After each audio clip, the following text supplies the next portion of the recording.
Top 10 Best Guns in Season 2. At number 10 we have the Chopper. This is still a great LMG to use for domination and hardpoint. By the way, the Chopper has one of the fastest adds beats in any LMGs, making it a great semi-aggressive weapon. Talking about the range, the Chopper is actually good at all range, even in close range, but it mainly shines in medium and long range, because it's an LMG overall. It's a great gun in Season 2, and make sure to use this build. Moving on to number 9 is the Lapa. The Lapa got a very significant buff in Season 2, and because of this the bullet velocity has been improved, so the time to kill should be better. The range of the Lapa has also been improved in Season 2. Because of this buff, overall this is a great gun, with a solid time to kill and good mobility. The only reason why it doesn't make it higher on the list is because of its bad iron side, but if you can deal with having that iron side, then you'll have a lot of fun using the Lapa in Season 2.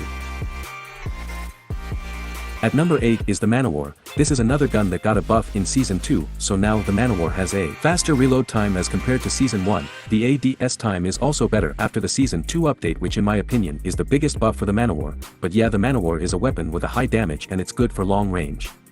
At number 7 is the M13. This is one of the most easy to use guns in Call of Duty Mobile. The rate of fire is high, so even if you have a bad aim you should be able to use the M13. Talking about the movement speed, I think the movement speed is fantastic on the M13, considering it's an AR. The recoil is also pretty easy to control, which is another thing I like about the M13. Make sure to use this build with your M13. Moving on to number 6 is the M2. Now the M2 got a massive buff in the Season 2 update. First of all, the M2 has a comparably better reload time in Season 2, also the bullet velocity was increased from 600 to 800 meters per second. This thing also has a built-in scope, so you don't need to use an additional attachment overall.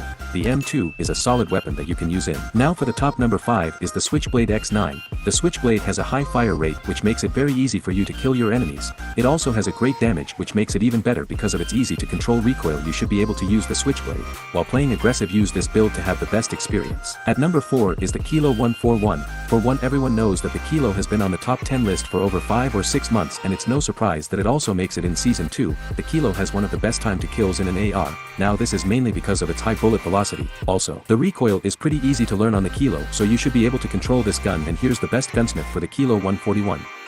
Moving on to the top 3 we have the Holger 26. This has been the best light machine gun in Call of Duty Mobile, and that's still true in Season 2. The reason why I like to use the Holgar because it has a great rate of fire along with an easy to control recoil. Besides, I also love the reload speed of the Holgar, even though it's an LMG, which usually means the reload speed sucks. But that's not the case for the Holgar. This thing actually has a decent reload speed. I recommend using this build with the Holgar, so make sure to copy it. At number 2 we have the CBR4. Even though the CBR got a nerf, it still doesn't change the fact that it's one of the best SMGs in the game. It has a large magazine like an AR with a lot of bullet. It also has a great mobility like an SMG, which will help you go from point A to point B, and this is why the CBR is a great weapon for medium and long range fights. Make sure to use this build with the CBR and you'll have a great time using this gun. The best gun in Season 2 is the Craig 6. The Craig 6 is still the king of all guns in Season 2. It did get a nerf in Season 2, but it really didn't do much to the Craig. It still has a great mobility, a large magazine, and of course that sweet damage. Use this build and you'll have the best experience with the Craig.